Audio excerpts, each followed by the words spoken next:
Deathstrike Scorpion 82 is now sponsored by Knighthood. Battle epic friends and foes in a living fantasy RPG world full of mysterious monsters and mighty enemies as you strive to become the land's most feared and famous knighthood. Win rare treasure in hunts and quests to improve your gear and up your game. Collect ancient heroes to fight by your side and summon their abilities in times of need. Fully customise your member of the knighthood, join a guild, fight epic battles and win glory in the PvP arena. Free to download and play, link in the video description below, and when you download the game it helps support the channel. Thanks and enjoy the game.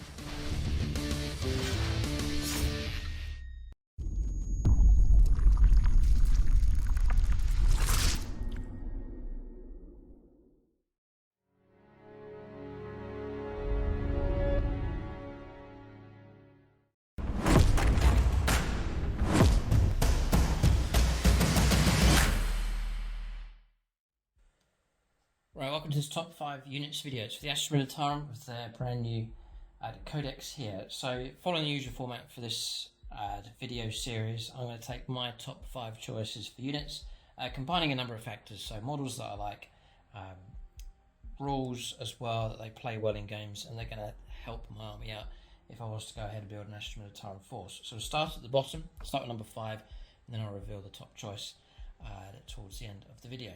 So if you agree or disagree, leave that in the comment section below. You may seriously disagree with some of the choices that I've made. You may agree. You might want to change the order around or drop some choices out and add in your own, or you can create your entire fresh top 5 choices. But do leave that in the comment section. I'm interested to hear what people think about the new Codex and the unit options.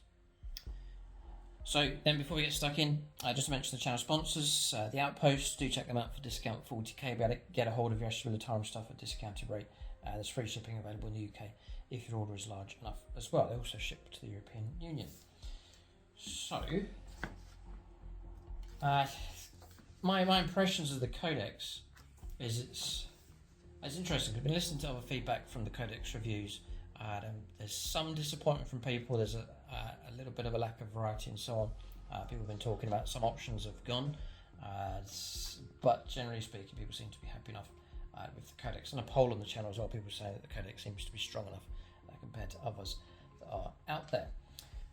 But I've got my top 5 here, units that I think are particularly good, based on a number of factors. We'll talk about each of those. So we'll start with number 5.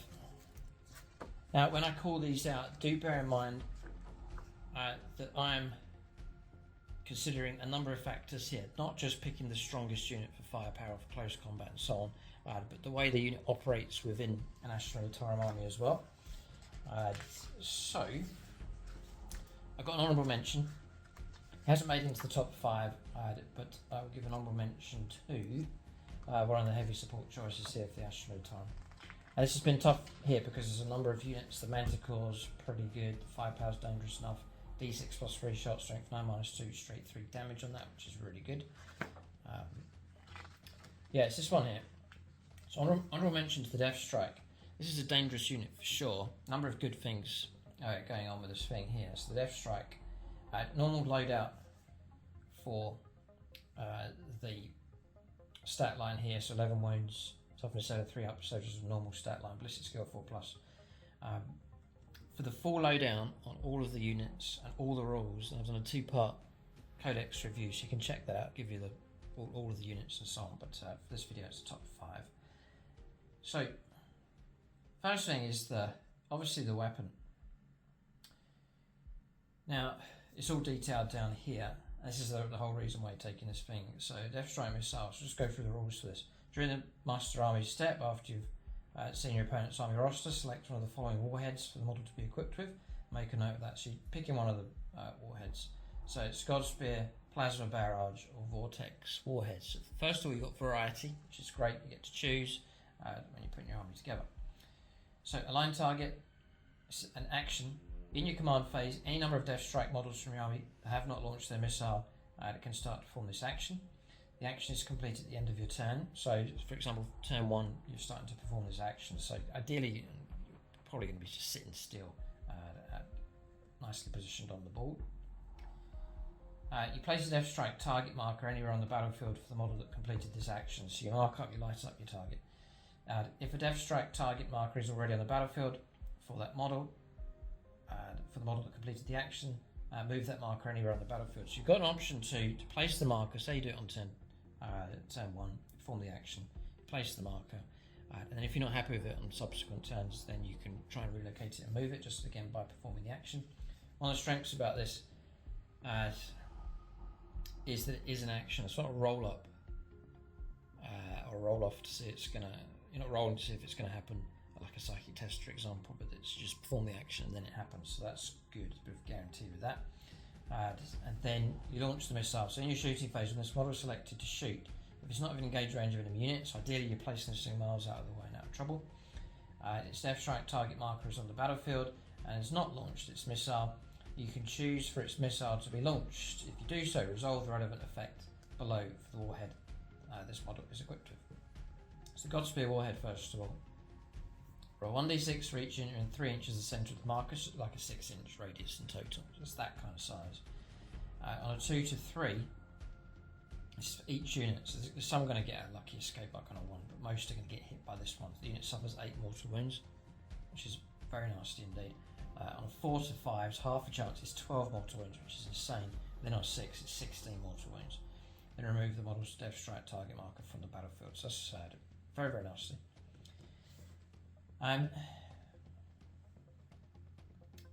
Now, please at the end of your turn. Yeah, so the downside is that the opponent does have pre-warning this is coming.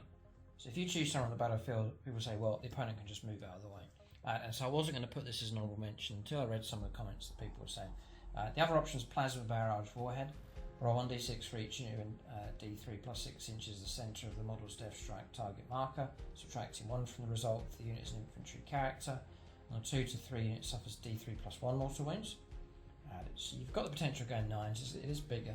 4 to 5 it's 2d3 mortal wounds, on 6 it's d3 plus 3 mortal wounds. It's a bit of a wider spread. I like the Godspear here, I think it's just the potency of that. And you've got the Vortex Warhead. This one's interesting.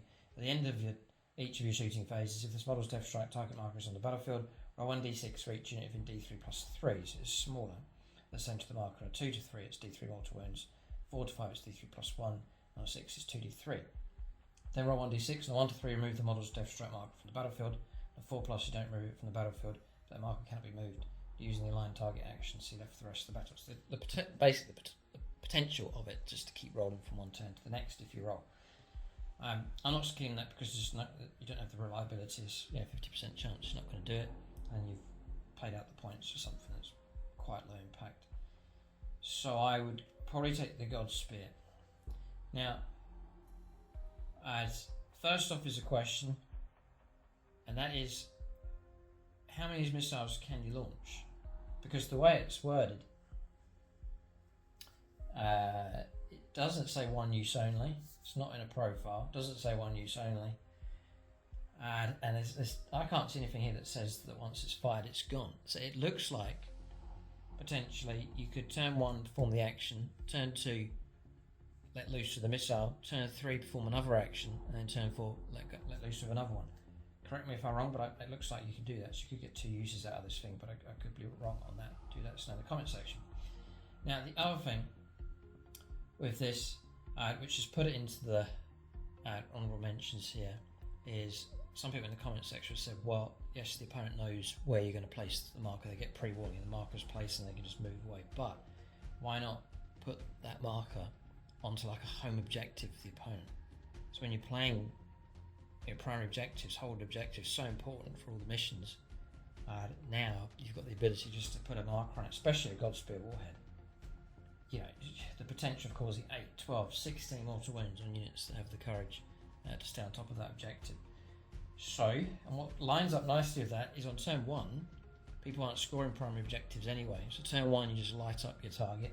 And then turn 2, anything that's on there that wants to hold on to that objective is now going to pay the price.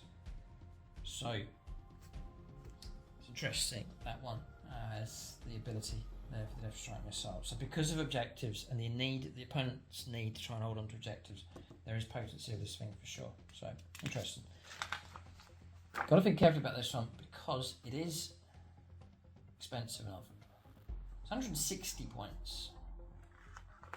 I guess the other reason why it's honorable mention is the rule of cool. You know, it looks like ridiculous, the size of the thing. It's going to create some interesting angles on games, the way the opponent's going to try and deal with that thing, and good fun for the guard player as well.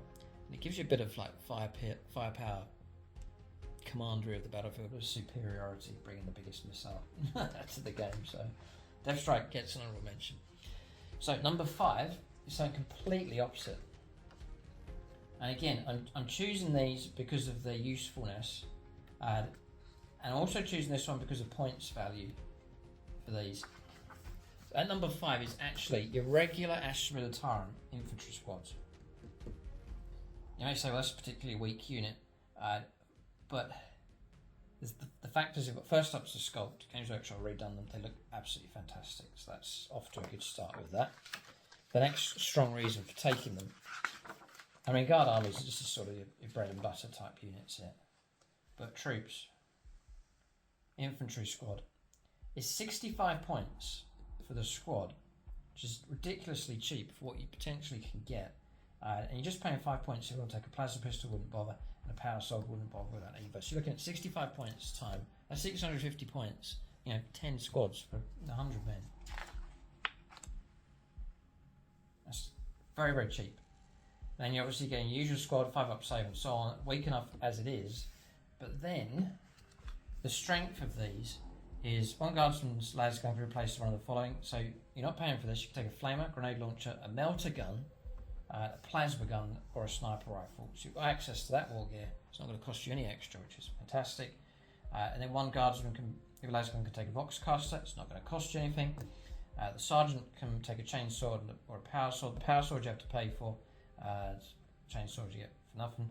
The las pistol can take a bolt pistol, bolt gun, plasma pistol. So that option's there. Then 2 guardsmen can be replaced with a heavy weapons team. And whatever heavy weapon you decide to go for, autocannon, las cannon, missile launcher or mortar, again, you're not paying any points for it. The value of that is fantastic. It really is good. The other great thing is if you do go for a heavy weapon, then in effect what you're getting is, say take a las cannon, you've then got 8 other models to act as bodyguard for that single model, which is very, very good as well. Then with the guardsmen, on top of all of that, is when you start giving them buffs and bonuses, particularly with orders, you really start to amplify units that are already particularly cheap. You just get great value out of them. Let's have a look here. So the ability to move, take aim at the end of your next shooting phase. Each time obviously it makes attack, add 1 to the attack's hit roll, improve the AP by 1. I mean, fantastic. First rank fire, second rank fire. At the end of the next shooting phase, change the type of all las guns and hotshot las guns models in this unit equipped with to heavy 3. So yeah, tons of shots available with that one. You've got fixed bayonets if you do need to fight in close combat, you get an extra attack, and a bit of AP minus going on with that. You can get them into cover. You've got the Perfectus orders that can come through as well, with Commissars helping them out. So what you're doing is taking something of a very cheap base cost and then just amplifying it with orders and buffs and bonuses that you're giving throughout the game. You know, units that can give them reroll ones to wound, abilities coming through, the use of stratagems on top of that cost. So as far as cost effectiveness is concerned, and the potential of spreading out the value of your stuff, so dotting heavy weapons teams in amongst all of your infantry squads, I think the value of the humble guard squad is not to be overlooked. So I have put them at number 5. I think they're very, very useful indeed. Just like a humble unit, perhaps we were surprised I put it into the top 5, but for a whole host of reasons, I think they're very, very strong in regards to cost effectiveness, adaptability, because there's loads of options you can take with these, and it's just how you can enhance them with orders, stratagems, and so on. So I don't know if that's a controversial choice, but I think guard squads, you need a good few of them. I think they'll die in droves for sure, but they're cheap. So if you've got resculpts of them as well, they look absolutely fantastic. Just look at this guy here. He's carrying an ammo belt across his shoulder. Very cool. So particularly good, the new sculpts, brilliant job. Okay, so we'll move on to number 4. This one might be perhaps more controversial. I'm trying to gauge what people think of this one. So we're on to heavy support, again something completely different. I think this one's heavy support. Yeah, it is the Rogal Dorn tank here, the new model. It sits just nicely. Medium Rust battle tank should be in honourable mentions, if not in this top 5. I understand there's so many loadouts you can go for with it now. It's improved with the turret weapon option, giving it the +1 ballistic skill, excellent. Taking the armoured tracks as well, and then just your configurations that you can go for. Some brilliant loadouts, brilliant weapons for sure. But I thought it'd be a bit different. We'll go to the Rogal Dorn with this, and it sort of sits nicely between Liam Russ, which has got its stat line, and then you've got a Bane Blade, and this thing just sits somewhere in the middle of that. So like a heavy tank. It's movement 10, weapon skill, ballistic skill, weapon skill 6+, ballistic skill 4+, strength 8. And here's one of the strengths: toughness 9 on this thing. Toughness 9 is particularly good. Like las cannons wounding on 4s now instead of 3s. Strength 8 weaponry coming through, which often the heavy weapons that the opponent has are usually sort of strength 8, like fusion blasters for example. Now wounding on 5s, just less than half a chance of those wounds coming through. So it is a tough thing for sure. 17 wounds, nice little wounds on this thing as well. It's going to take a fair bit of effort to bring one of them down. But the idea is that the points aren't so ridiculous that you can only take 1 on your list. You could easily, quite comfortably take 2 of them, maybe 3. It's 6 attacks. They've got a 2-up savers base as well now, which is excellent. Armoured tracks, which you just take each time a ranged attack with damage characteristic of 1 is allocated, to get +1 armor to the armor saving throw as well. So that's going to add nicely to the durability. Just take a little look at points cost by way of comparison. So Bane Blades, you're looking at 400, 420, 450 points. Your standard Bane Blade is 430 points, with las cannons at 450 points. That's like a quarter of your army points taken up with that. If you go for the Rogal Dorn, you're then going to be looking at 250 points. So this is significantly less. The armor tracks is just 5 points, heavy bolts at 5 points, stubbers at 5, melter guns 5, multi-melter 15. So basically a fair bit less than 300 points. So quite doable. You can quite comfortably take 2 of those in your list. You've got something that's particularly tough, but you're not putting all of your eggs into one basket, as they say. Just by investing into 1 main blade, you can spread it out amongst a few of these. So the Rogal Dorn, I've put in at number 4. So it's equipped with a castigated Gatling cannon. I don't think that's so yeah, that's okay. The heavy stubber and the twin battle cannon. The main weapon that I would go for, the twin battle cannon here, range 72, heavy 2d6 strength 8 -3, 3 damage blast and turret weapon. It's okay, but heavy 2d6 bit random and not too reliable. So I would take the Oppressor.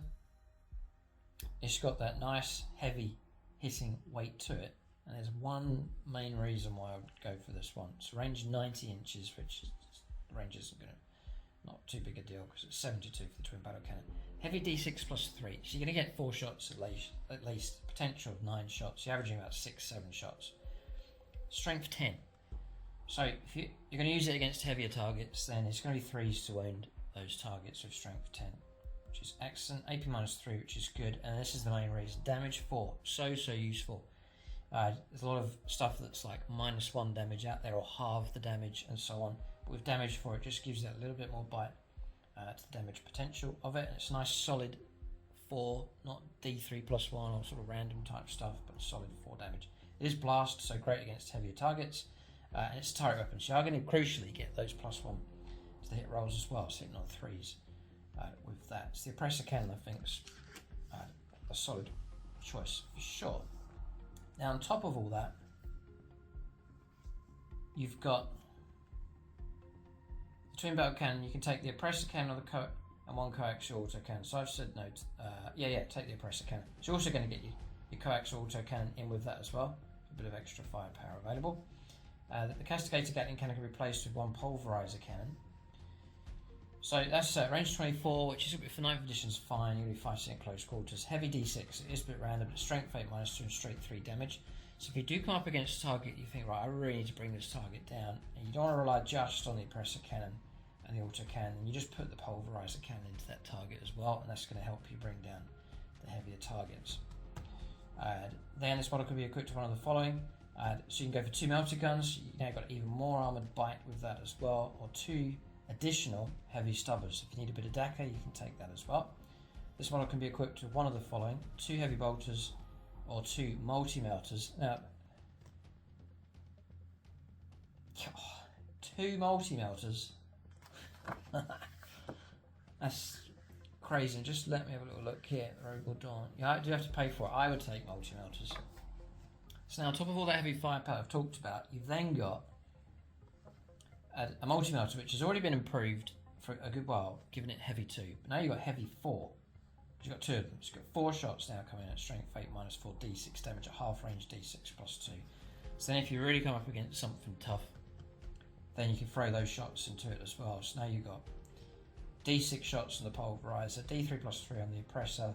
You've got the shots coming from the auto cannon, 2 shots, and then you've also got the 4 shots coming through the multi-melter. That's a lot of firepower, a lot of heavy, nasty firepower coming from that tank. And then you can take armor tracks as well.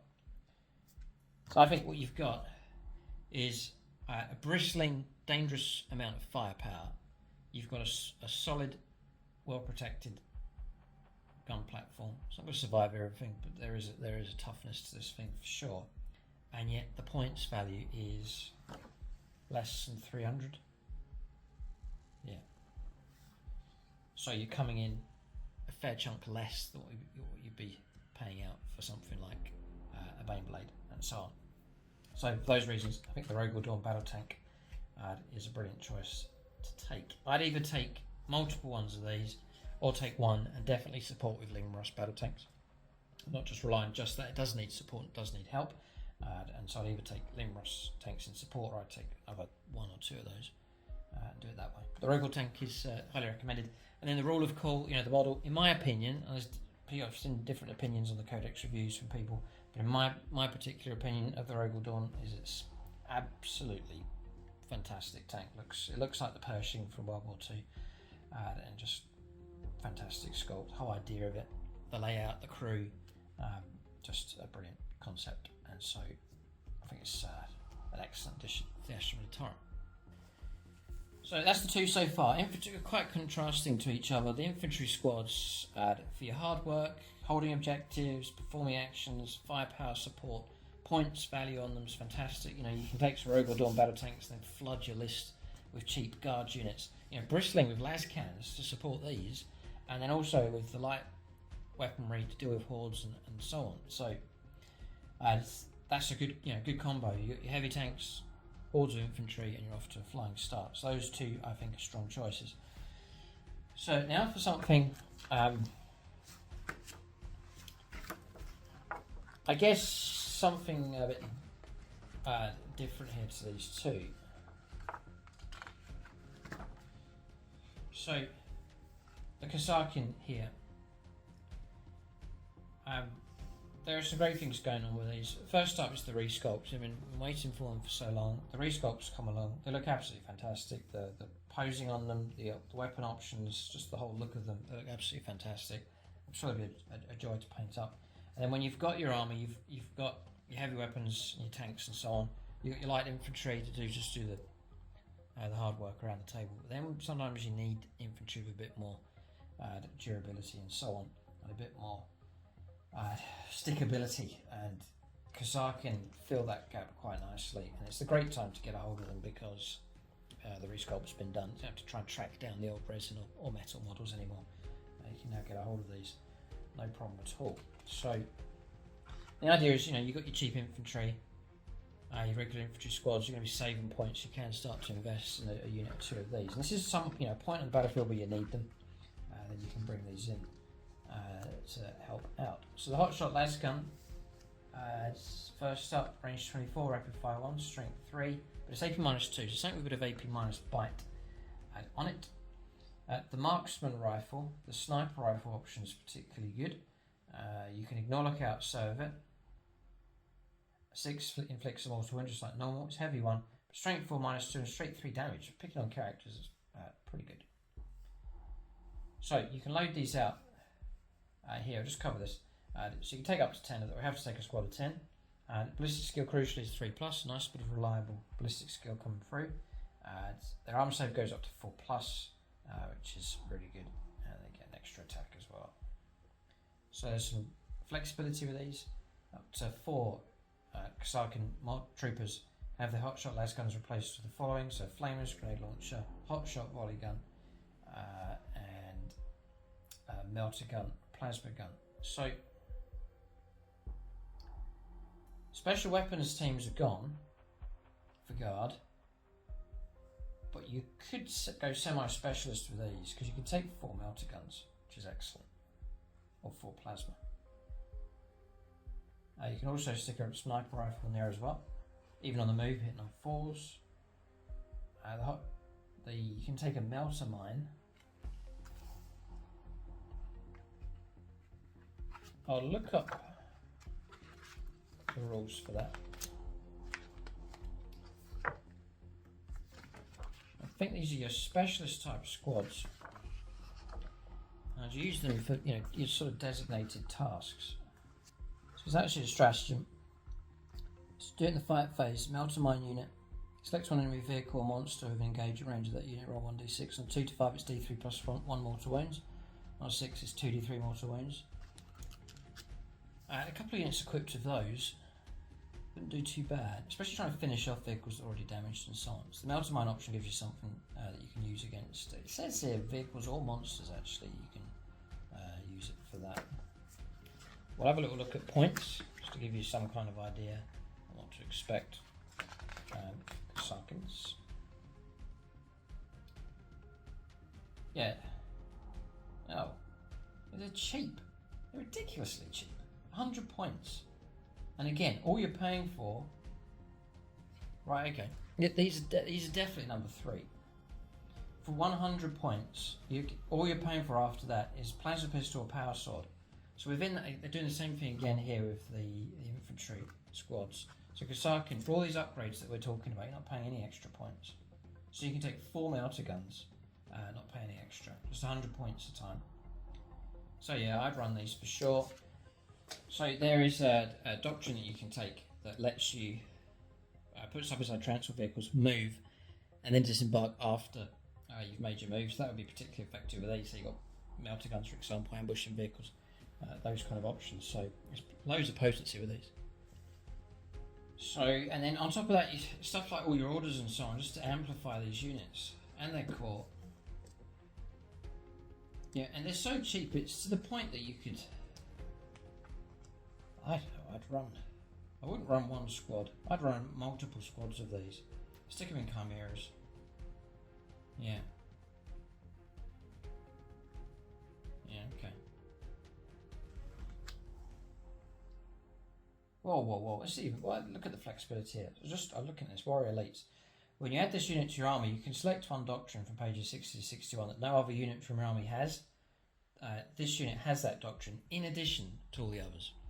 So therefore you could have an army where you've chosen your main doctrines and then take your transport vehicle disembark. Yeah, no, I don't think that would work because you need to have that doctrine available for the transport vehicle. Maybe. I'm just sort of chewing through what the options are with these.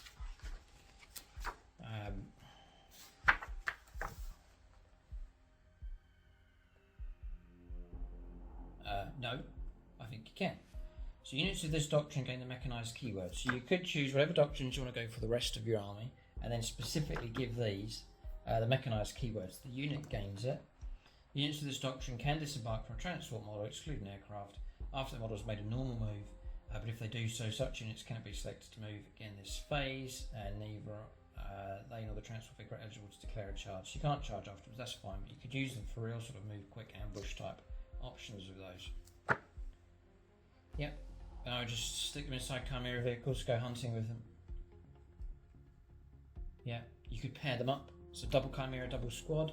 I'll give you 8 melter gunshots, and then loads of hot shot, less gunshots still with other targets and so on and so forth. Yeah, they can operate pretty well. You've got melter mines, I give them melter mines, and so on with those. Well. Kasrkins, yeah. So you may be watching this, I might get hammered in the comments perhaps for the unit choices here, but Kasrkins, as far as I can see, pretty sort of standard infantry. The key is the 4+ save, the 3+ ballistic skill is crucial for these. The brilliant points value, the way you can equip these, the flexibility, you can load these out however you want, the ability to tap into extra doctrines and so on, and then the ability of stratagems, orders, just to really amplify these and make them really good. So I think these are going to be a solid unit choice for sure, and I can see Guard players taking multiple squads of these now. Big incentive to, perhaps like half the infantry in your army being Kasrkin squads. I'd love to do an army of those in sort of a snow colour scheme. I've seen them painted up for snow and they look fantastic. Okay, so that's them. That's number 3. So far we've got number 5 is regular infantry for sort of hard work, firepower, cheap. Rogal Dorn battle tank seems to hit really hard. You can give it bristling amount of heavy firepower, and it's got a nice bit of survivability and durability. And Kasrkin, that medium type infantry, which you can really specialise and use for tasks where you need a good job done. Then I would take those. So far I think these are strong choices for sure. Then we move on to number 2. Something entirely different, absolutely different to all the others. The Atalan Rough Riders here at number 2. So this is going to be a controversial choice, but I think this is a unit of plenty of potential. So for a long time, Guard have struggled with decent close combat units. And I know this isn't they are good. And so finally the Guard have got an option now where you've got a very fast unit that can strike well in close combat, and so it fills in a gap that's been left for a long time. People have been using Bulgarins, Ogrins, they've been okay, but obviously very slow. But now you've got an option that can move swift and pack a mean punch in close combat. Get the points value up for these. It's difficult putting these in order, but I put these in at number 2 because they fill in such a gap here. There's actually an honourable mention I forgot to include, which I'll cover in just a second. So fast attack, 20 points a time. So 100 points for a squad of 5. You can go all the way up to a squad of 10. I would run a couple of squads of these. I would try and shelter them and protect them as much as I can, because they're pretty ponies. They're going to get shot at. You just tell they're going to attract a lot of attention. So I try and move them as wisely and sensibly as possible. Bring them in as a counter punch unit. The opponent's trying to break through with melee units, and you send the cavalry in to sweep them back. Or you could swing around on the flank with them, but I don't think I'd put them at the tip of the spear. They would get blown away very quickly. So anyway, movement 12, so they're very, very swift. Weapon skill 3+, great. This is not your standard boring Guard 4+, are going to struggle. These will hit on 3s. Strength 4, toughness 4. You've got 2 wounds each, 2 attacks as base. The squad leader gets an extra attack, 4 up save as well, so they're not too weak, but I would still shelter them as much as possible. So obviously the main thing for taking these is their close combat ability and their speed. And to help with their speed, they also get Horse Masters. This unit can ignore any raw modifiers to its move characteristic, advanced rolls and charge rolls as well. So they're not going to be slowed down, which is excellent, which is particularly good.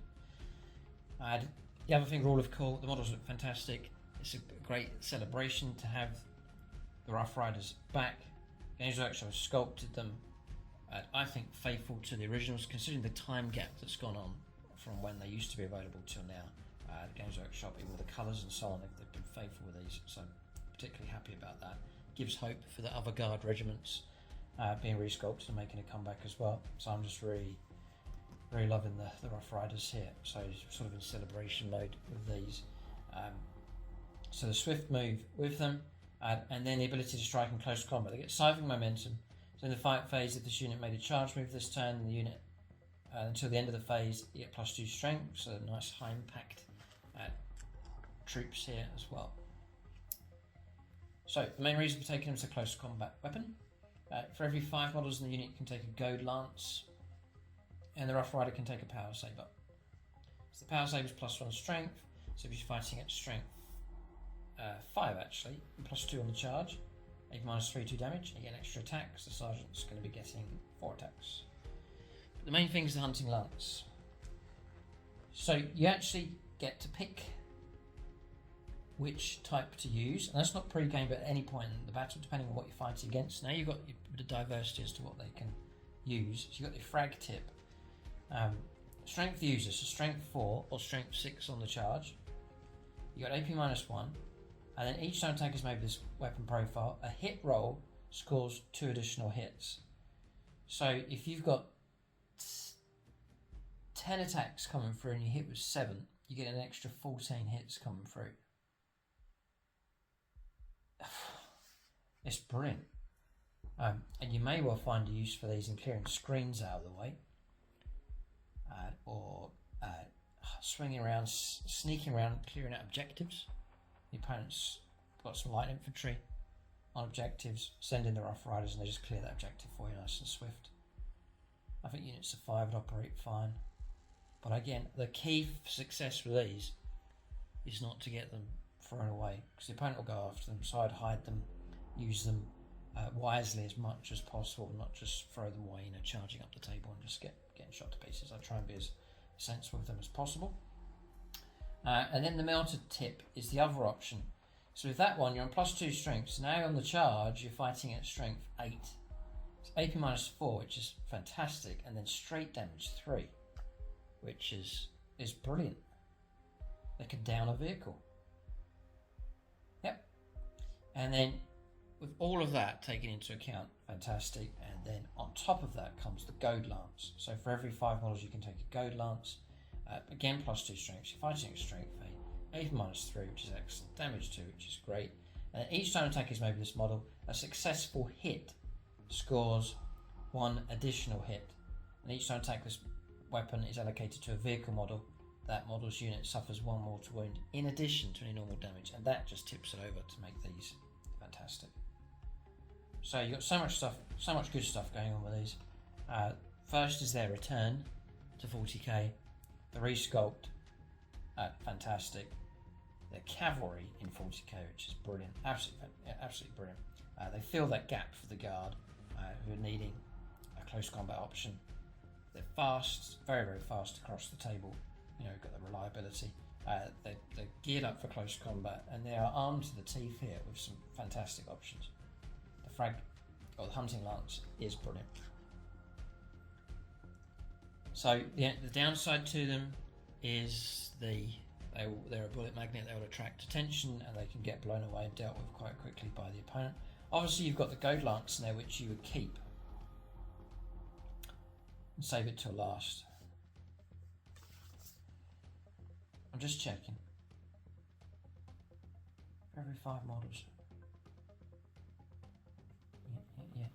I'm just checking. It seems to be that it says for every 5 models unit, 1 model's lance can be replaced with a goad. Right. Yep. And the Rough Rider Sergeant can be equipped with a power saber. Okay. And I'm just looking to see here. Every model's equipped the same, correct? Yeah, so I'll just put the goad lance on the sergeant, just to make the most out of it. It's done differently here. The goad lance is on a regular model, but I would just stick it on the sergeant. It seems to be that he keeps the lance as well as the sword. He doesn't replace it, and any model can take that goad lance. So I'd stick it on the sergeant model for sure. So Astra Rough Riders, for 100 points, you've got a unit that potentially could bring a vehicle down. I can't see that being a problem, and it could clear screens, no problem. So I would take a couple of units of those, but I would use them as wisely as possible. Once they're gone, they're gone. They lose their impact. So I'd be as sensible as possible with those. But whatever tries to break through your lines, they would counter it pretty good. Yeah. So Rough Riders are at number 2 for my list. And again, if you agree, disagree, you want to change the order of things around, then by all means leave that in the comment section. I'd be fascinated to hear people's top 5 choices. So we've had infantry squad so far, the Rogal Dorn at number 4, Kasrkins number 3, Rough Riders coming in at number 2, and then the final choice. Again, it's going to be controversial, as per usual. I'm going to make controversial choices here, but it is. And again, this is for multiple reasons. We haven't really done an HQ choice yet, so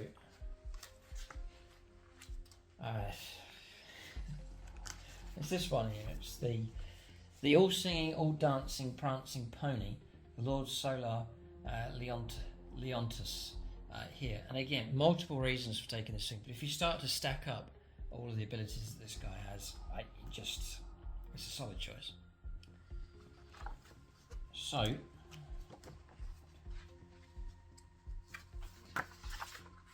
giving out on points, I think he's 170. I think, well, that's a lot of money for a golden guy on a horse. But chewing over it, yeah, it's 170 points, no chance for any further upgrades. So what you're getting here is, I think, Guard thrive when they get lots of buffs and bonuses. Your Humble Infantry Squad, for example, they really thrive, and you get a lot out of them when they're given their orders and stratagems. You start to amplify what you have. So 65 point unit all of a sudden can be doubled in effectiveness through the use of buffs, bonuses, stratagems, and so on. As this guy is like the buff master of all of them. The stuff that he can kick out is fantastic. On top of that, you're getting a cavalry mechanical horse type thing going on here. He has the ability, I think, to fight quite well in close combat. He's pretty well equipped. Weapon skill, ballistic skill 2+, strength 6, toughness 4. He's got 8 wounds. There's a fair bit of durability going on with him. Which is in contrast to a lot of guard stuff. Usually they cut down pretty quick, but this guy's quite survivable. The model looks fantastic. He's going to stand out really nicely in your guard force as well. Entirely sort of different to the other sculpted stuff. 6 attacks as base, so really good. Leadership 10, 3 up save. So all that stat line is good enough. So that makes him maybe worth about 100 points perhaps.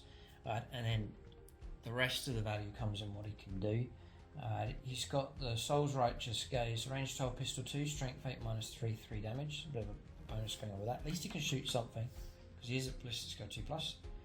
You can fire that whilst he's in close combat as well, actually, it's pistol 2. And then Conquest, this big sword, strength for the user, but he is at strength 6, 8, -3 and 2 damage. So, not bad at all in close combat.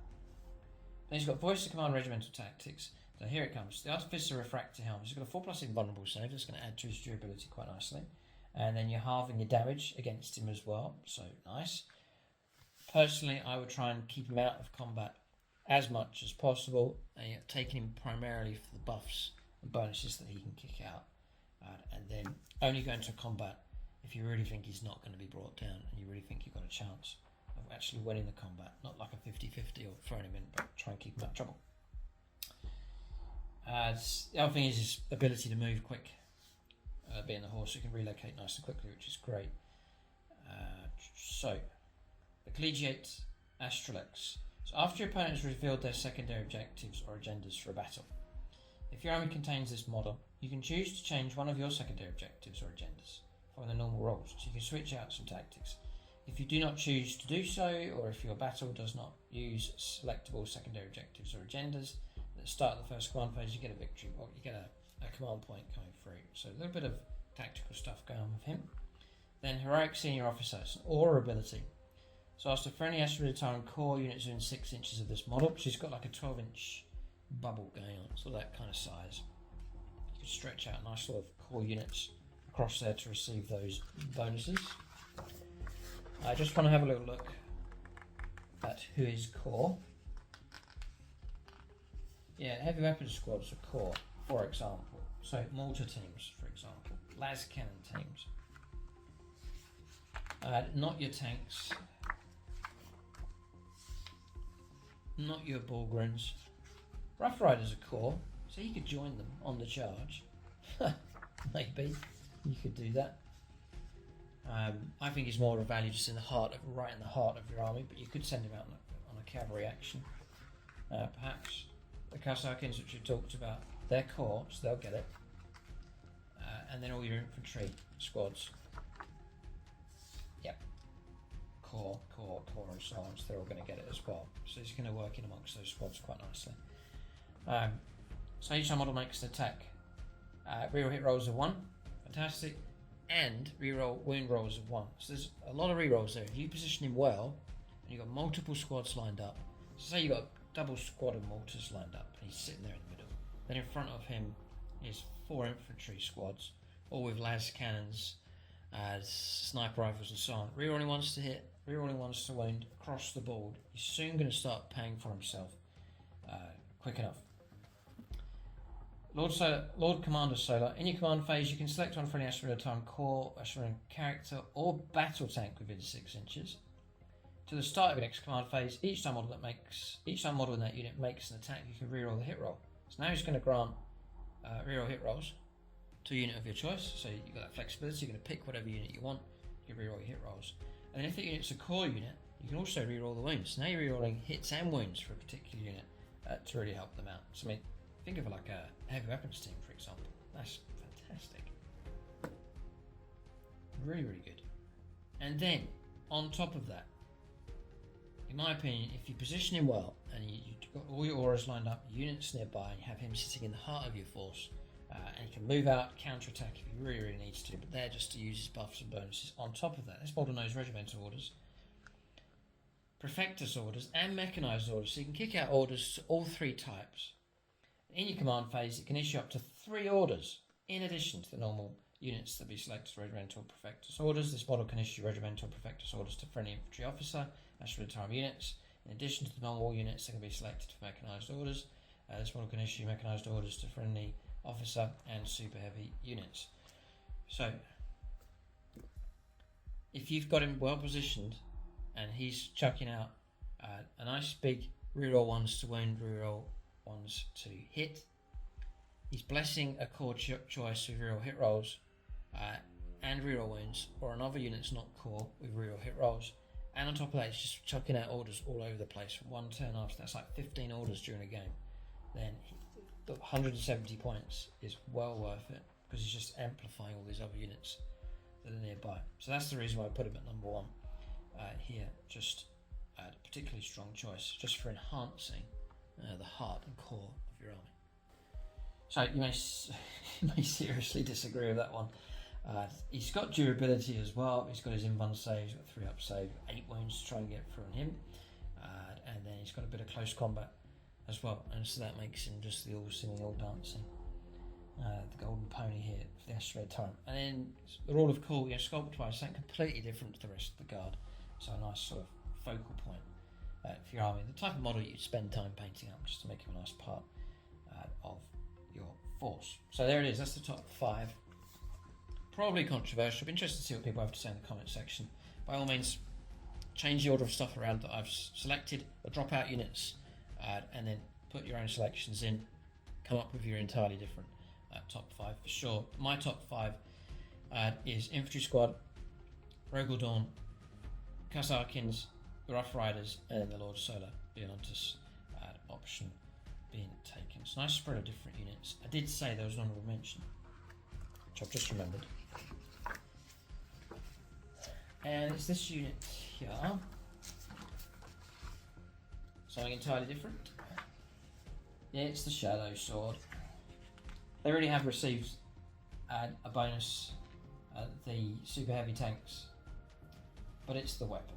I mean, honestly, the Volcano Cannon, range 120, D3 plus 3, so you can get between 4 and 6 shots. They've made it a turret weapon, so you are going to get that +1 to the ballistic skill, which makes such a difference. They've also given it toughness 9, brilliant. 2 up save, brilliant. It comes with armor tracks, so you get that extra bit of protection as well. But the Volcano Cannon, strength 18, so even toughness 9, you're 2s to win. It's insane. AP -5, it's going to bypass the majority of armor, and the damage is 12, which is absolutely ridiculous. It's just crazy. One successful win can infringe and destroy the vast majority of vehicles and monsters, and so on. 2 successes, what can stand up against that? That's 24 wins being kicked out. And so it's a horrifying, terrifying weapon on the battlefield. And yet you could bring it to a game No doubt James will bring one to a game. Whenever he points at, he's going to be in serious trouble. Just go and look at points. Shadow Sword, 450 points. If you take the laser cannons, it's 20. I probably would take them, so it's 470 points. But nicely below 500 points, you've got yourself something with the meanest of punches at damage 12, which is absolutely ridiculous, and strength 18. That's crazy. Expect your opponent to grumble if you bring one of those things to the battlefield here. So that's the top 5. Do check out the other videos in this series. Do subscribe to the channel, hit notifications that will let you know whenever a new video comes out. For discount 40k, do use the link below for discount 40k from the Outpost. If your order's big enough, they can post out free of charge, and also to much of the European Union, you can tap into free postage with duties paid as well. So do check out the Outpost link for them in the video description below. That's the video. Do leave your comments and feedback. Thanks for watching, and tune in next time.